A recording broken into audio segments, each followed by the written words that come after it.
Good morning, class 8. Beta, today we are going to start our new chapter of history, lesson 3rd, colonial agrarian policies. Means बेटा जब India एक उपनिवेश था, यहाँ पे Britishers का रूल था, तब उन्होंने यहाँ पे जो एग्रीकल्चर है, जो कृषि है, उसके अंदर क्या क्या पॉलिसीज़ में चेंज किए थे, उसके बारे में हम इस चैप्टर में रीड करेंगे. Colonial rural setup, major land revenue settlements. अब कौन कौन से लैंड रेवेन्यूज़ उन्होंने सेटलमेंट्स की थी? इजाज़दारी सिस्टम था, परमानेंट सेटलमेंट थी, महलवारी सेटलमेंट थी और रायोत्री सिस्टम था. ये सब बेटा in this chapter we are going to read about. इन सब चीज़ों के बारे में हम रीड करेंगे.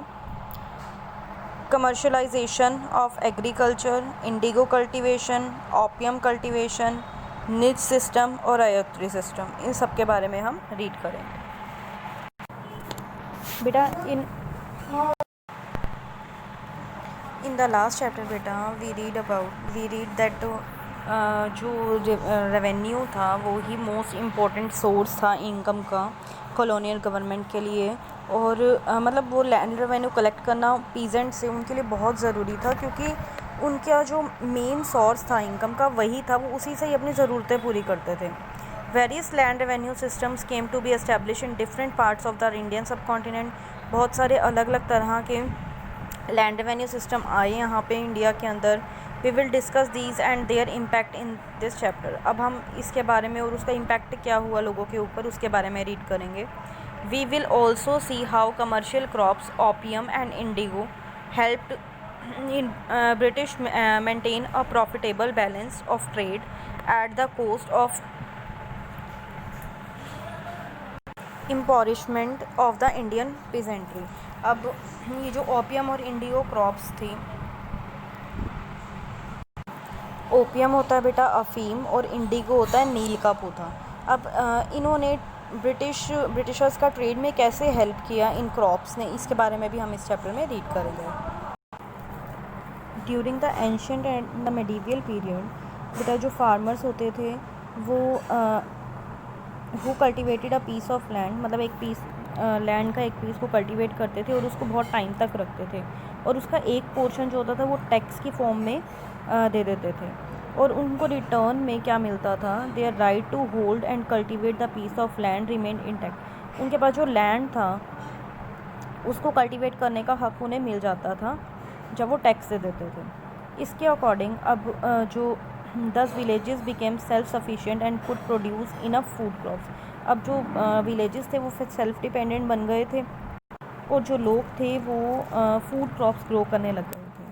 शेरशाह सूरी जो था उसने started the system of measuring land. उसने लैंड को मेज़र करना वाला सिस्टम स्टार्ट किया और उसके बदले में रिटर्न रिकॉर्ड में एक पट्टा दे देता था. पट्टा मतलब एक रिटर्न रिकॉर्ड होता था कि ये ज़मीन जो है वो ओनर के नाम हो गई. इन this system revenue was paid by farmers depending on the fertility of the land. इस सिस्टम के अंदर बेटा जो रेवेन्यू पे किया जाता था वो देखा जाता था कि उसकी जो किसान है उसकी फसल कितनी हुई है, उसके अकॉर्डिंग दिया जाता था. और जब नेचुरल डिज़ास्टर्स होते थे तो जो टैक्स होता था वो थोड़ा रिड्यूस कर दिया जाता था. और कई बार सिचुएशंस बहुत ही वर्स्ट होती थी या क्रिटिकल सिचुएशन होती थी जब किसानों के पास कुछ भी नहीं होता था देने के लिए, तो उनका जो टैक्स था वो माफ़ भी कर दिया जाता था. लेकिन जब ईस्ट इंडिया कंपनी आई बेटा तो उन्होंने रेवेन्यू बहुत ज़्यादा बढ़ा दिया. रेवेन्यू कलेक्शन थी वो उनको ये लगता था कि जो हमें रेवेन्यू मिल रहा है वो बहुत ज़्यादा प्रॉफिट हो उसका. तो उन्होंने एग्रेरियन पॉलिसी इंट्रोड्यूस की which include the following aspects. It impose collection of revenue in cash. अब जो रेवेन्यू की कलेक्शन थी वो कैश में लेने लग गए. पहले वो ज़मीन ले लेते थे या फिर फसल भी ले लेते थे, लेकिन अब कैश में होने लगी. It force thousand of villagers to cultivate the cash crop. अब ये क्या करने लगे, बहुत ज़्यादा जो किसान थे उनको फोर्स करने लगे कि आप कैश क्रॉप ग्रो करो. कैश क्रॉप ग्रो करो मतलब ऐसी क्रॉप ग्रो करो जिसके बदले बहुत ज़्यादा प्रॉफिट मिले. The company created 2 post of deputy diwan. 2 post उसने क्रिएट की, 1 for Bengal and 1 for Bihar. For greater profit, the land revenue collection was now farmed out annually to the highest bidder. अब क्या हो गया, ज़्यादा प्रॉफिट के लिए जो लैंड रेवेन्यू कलेक्शन थी वो उन्होंने एनुअली कर दी। पहले मतलब शायद मंथ में लेते होंगे, लेकिन अब वो एनुअली मतलब हर पूरे साल का इकट्ठा लेने लगे। The ill effects of this system soon became visible. अब जो मतलब इसका बहुत ज़्यादा जो हम कह सकते हैं कि बुरा इफ़ेक्ट हुआ, जो ऐसे था ये था। The villages which now produced cash crops, अब जो कैश क्रॉप ग्रो कर रहे थे villages, had to depend on other villages for food supplies. अब वो अपनी फूड क्रॉप्स के लिए, फूड सप्लाई के लिए दूसरे विलेजेस के ऊपर डिपेंड हो गए, क्योंकि उन्हें कैश क्रॉप ग्रो करनी पड़ती थी, तो वो फूड क्रॉप्स तो ग्रो कर नहीं पाते थे। As a tax collector was only interested in collecting more revenue, he paid no attention to improving the quality of land. सिर्फ जो लैंड रेवेन्यू कलेक्ट करते थे, टैक्स कलेक्ट करते थे, उनको सिर्फ ये मतलब होता था कि उन्हें अपना टैक्स मिल जाए। वो लैंड की क्वालिटी इम्प्रूव करने में कोई भी ध्यान नहीं देते थे। The poor peasant ruthlessly exploited by the tax collector. अब जो पुअर पीजेंट होते थे, इनके पास ज़मीन नहीं होती थी बेटा, या कुछ मतलब उनकी क्रॉप्स नहीं होती थी, तो उनका टैक्स कलेक्टर जो होते थे वो उन्हें बुरी तरह मतलब उनका शोषण करते थे, उन्हें मारते थे, पीटते थे। आइदर लेफ्ट देयर विलेजेस और बिकेम लैंडलेस, या तो विलेजर्स होते थे वो विलेज छोड़ के चले जाते थे, या फिर वो लैंडलेस बन जाते थे। एग्रीकल्चर प्रोडक्शन डिक्लाइंड, प्रोडक्शन जो थी वो बिल्कुल ही नीचे गिर गई, मतलब बहुत ज़्यादा कम हो गई। अब धीरे धीरे बेटा ट्रेड के ऊपर, कॉमर्स के ऊपर भी इसका बहुत ज़्यादा बुरा इफ़ेक्ट पड़ा, क्योंकि जो इंडियन गुड्स थे, यहाँ से इंडिया का सामान ले जाकर वहाँ पर यूरोप में ले जाया जाता था, उनको वहाँ पर हायर रेट में बेचा जाता था, लेकिन यहाँ से वो बिल्कुल लो रेट्स में लेकर जाते थे। तो अब जो मतलब हम कह सकते हैं कि इंडिया के अंदर एक जो पॉवर्टी थी वो स्टार्ट हो गई थी।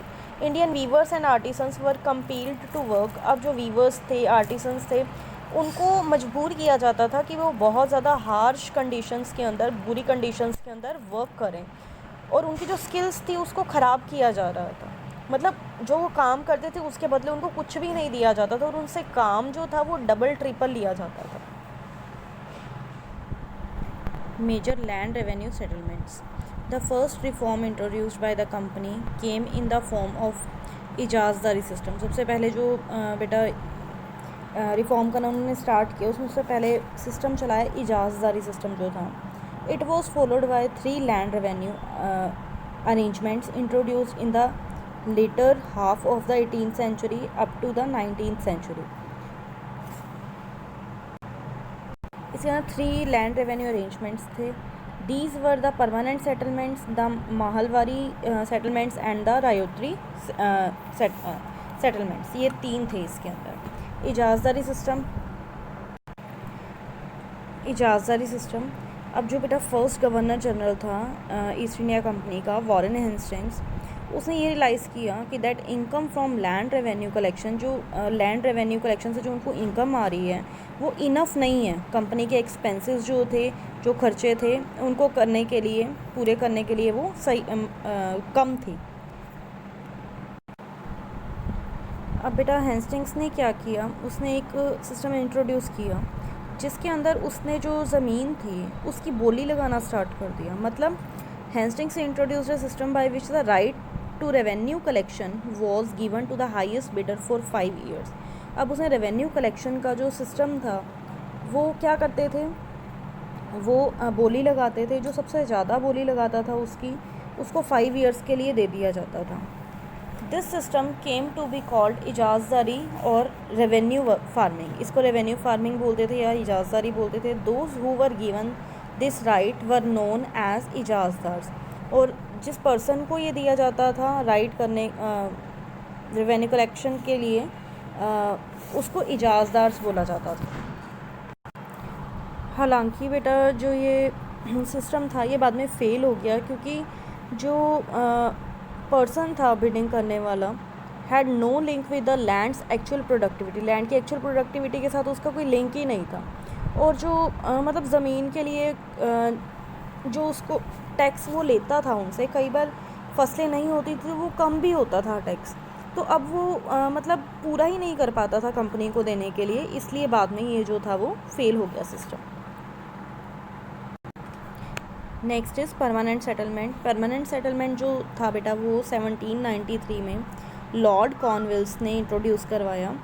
It covered Bihar, Bengal, Orissa and Banaras division of UP. इसने इन सब एरियाज़ को कवर किया। इस सिस्टम के अकॉर्डिंग क्या था, लैंड ओनर्स और ज़मींदार्स, जो लैंड ओनर्स होते थे या फिर ज़मींदार होते थे, acquired hereditary right over land, मतलब उनका अपने लैंड के ऊपर हेरिडिटरी राइट होता था। मतलब अगर उसके किसी के फादर छोड़ के गए हैं तो वो लैंड जो था वो उसके बेटे को ही मिलेगा। Farmers were reduced to status of tenants and they lost the right to the use of pastures, forest lands, irrigation canals and fishing ponds।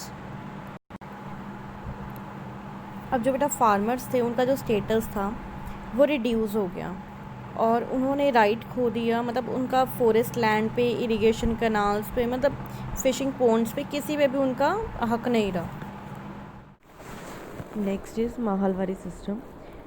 Under this system बेटा इसके अंदर क्या होता था कि जो लैंड रेवेन्यू होता था विलेज से, वो एक विलेज का हेडमैन बना दिया जाता था, वही कलेक्ट करता था। और इस के अंदर जो विलेज होता था उसको एक यूनिट के अंदर कन्वर्ट कर दिया जाता था, जिसे महल बोलते थे। अब ये जो था वो mahalwari system was popularised by the Lord William Bentinck in Agra and Awadh. Agra और अवध के अंदर आया था पहले। It was later expanded to Madhya Pradesh and Punjab. धीरे धीरे मध्य प्रदेश और पंजाब में भी पहुंचा। The responsibility of collecting the depositing the rent laid with the village headman. अब जो कलेक्ट करना होता था, टैक्स जो था या रेंट जो था, उसको एक विलेज का हेडमैन कलेक्ट करता था और वही उसको डिपॉजिट करवाता था। The system was prevalent in Agra, Awadh, Punjab, Orissa and Madhya Pradesh. यहाँ पे था ये system. Next is ryotwari system. Under this system the land revenue was paid by the farmers directly to the state. इसके अंदर क्या था, जो लैंड रेवेन्यू होता था वो डायरेक्टली पे किया जाता था स्टेट को फार्मर्स के द्वारा। In this system the individual cultivator called ryot had full right regarding sale, transfer and leasing of the land।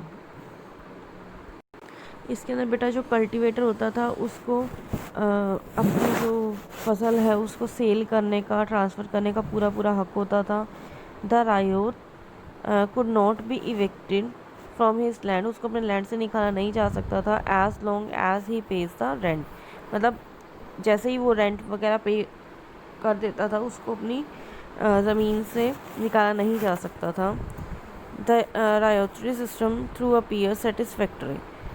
ये जो था बेटा सिस्टम ये सेटिस्फैक्ट्री था, सही था एंड बेटर। ज़मींदारी और माहलवारी सिस्टम से ज़्यादा बेटर था। In reality the system had several deficiencies, लेकिन फिर भी इसकी कुछ कमियां थी। The system was dominated by the mahajans and money lenders who granted loans to cultivators by mortgaging their land. अब इसके अंदर भी बेटा जो फ़ायदा होता था वो मनी लैंडर्स और महाजन्स का ही होता था, क्योंकि वो जो कल्टिवेटर्स होते थे उनकी ज़मीन रखकर उनको लोन देते थे। The money landers exploited the cultivators and evicted them from there land in case of loan default. अब जो मनी लैंडर्स होते थे वो कल्टिवेटर्स को अपनी ज़मीन से निकाल सकते थे, उसकी ज़मीन पर अधिकार कर सकते थे कि अगर वो इन केस जो उसने मनी ली थी, बोरो की थी, वो देने में फेल हो जाता। The system was first introduced in Tamil Nadu and later extended to Maharashtra, Berar, east Punjab, Coorg and Assam. Next is commercialisation of agriculture. It means that peasant grow more than what he and his family can consume and sells the rest in the market. It usually happen in an economic where the land revenue is collected in cash rather than as a part of the produce।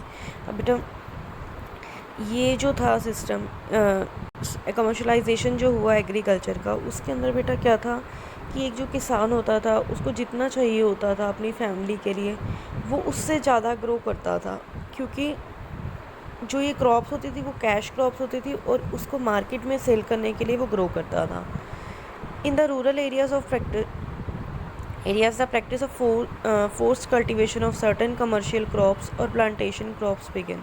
Rural areas के अंदर बेटा जो east India company थी, उन्होंने जो किसान थे उनको फोर्स करना स्टार्ट कर दिया था कि आप कमर्शियल क्रॉप्स की प्लांटेशन करो। Peasants were encouraged to cultivate high value commercial crops which were not needed locally and were only meant for export. अब जो पीजेंट्स थे उनको मजबूरी में आकर ऐसी क्रॉप्स को ग्रो करना स्टार्ट किया उन्होंने जिनकी लोकली कोई नीड ही नहीं थी, वो सिर्फ एक्सपोर्ट करते थे ईस्ट इंडिया कंपनी वाले उनसे ख़रीद कर, उसके लिए उसकी नीड थी। मेजर कैश क्रॉप से कल्टीवेशन ऑफ ओपियम। ओपियम होता है बेटा अफीम। ओपियम जो थी बेटा वो कल्टीवेट की जाती थी वेस्टर्न इंडिया में and exported to China in exchange for Chinese tea. और चाइना के अंदर भेजी जाती थी, एक्सपोर्ट की जाती थी और बदले में उनसे टी ली जाती थी चाइना की।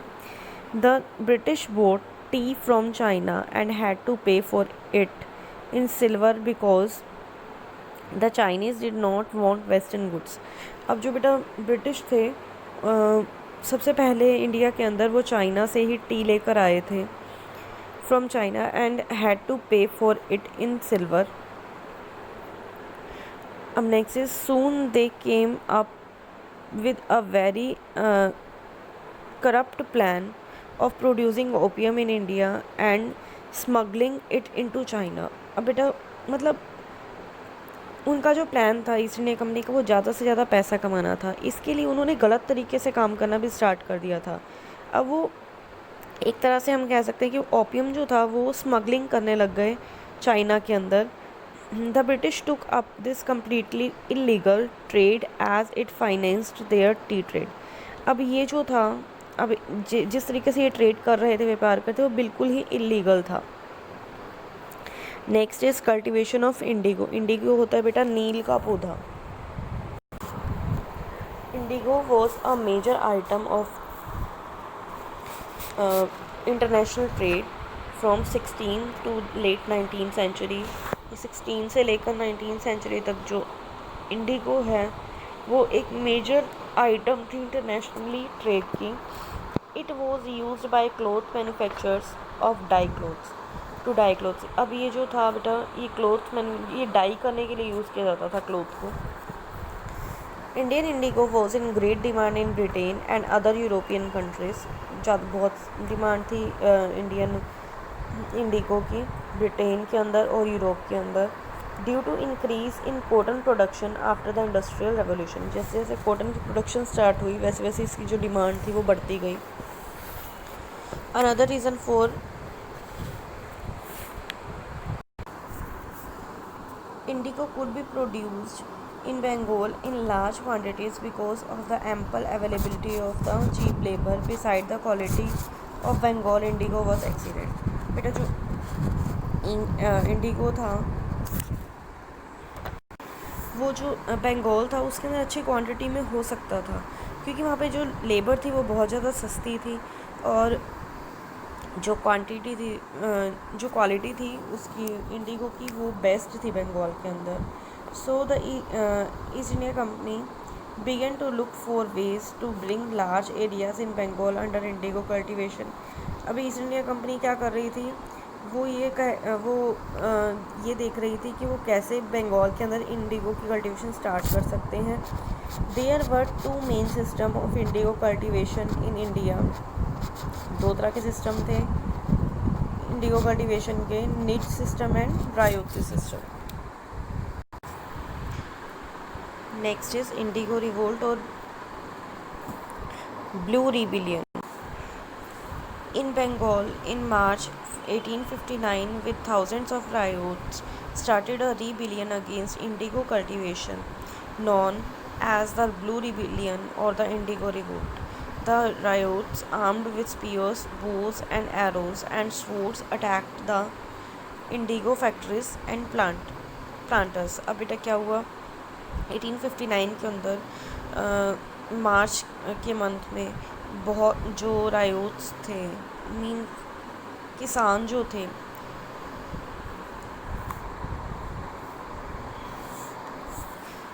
जो रायोट्स बेटा वो इंडिगो कल्टीवेशन के ख़िलाफ़ खड़े हो गए। उन्होंने पूरी तरह से उसके ऊपर अटैक कर दिया। The blue rebellion just 2 years after the Great Revolt of 1857 and it worried the British that अब क्या हुआ बेटा, 1857 के रिवोल्ट के बाद 2 साल बाद ही ये स्टार्ट हो गया। इसको ब्लू रिबिलियन या फिर इंडिगो रिवोल्ट बोला गया, जिससे जो ब्रिटिशर्स थे वो बहुत ज़्यादा घबरा गए। The rebellion promoted the government to bring in the military or to safeguard the planters and to set up the Indigo Commission to investigate further into the situation। अब जो ब्रिटिशर्स थे बेटा वो इससे बहुत ज़्यादा घबरा गए। उन्होंने अपने आप को सेव करने के लिए, जो प्लांटर्स थे उनको सेव करने के लिए सेटअप द इंडिगो कमीशन, एक इंडिगो कमीशन बनाई जो इन्वेस्टिगेट कर सके पूरी सिचुएशन को। After the blue rebellion indigo production in the Bengal collapsed and the indigo planters shifted base to Bihar. अब इसके बाद जो इंडिगो प्लांटर्स थे उनको बिहार में शिफ्ट कर दिया गया। In 1917 Gandhi ji visited Champaran in Bihar and moved by the plight of the riot initiated a movement against the indigo planters known as the Champaran movement। अब इसके बाद बिहार में होने लगी इसकी प्लांटेशन, और 1917 में गांधी जी ने क्या किया, चंपारण विज़िट किया और वहाँ जाकर इसके ख़िलाफ़, इंडिगो प्लांटर्स के ख़िलाफ़ चंपारण मूवमेंट स्टार्ट किया।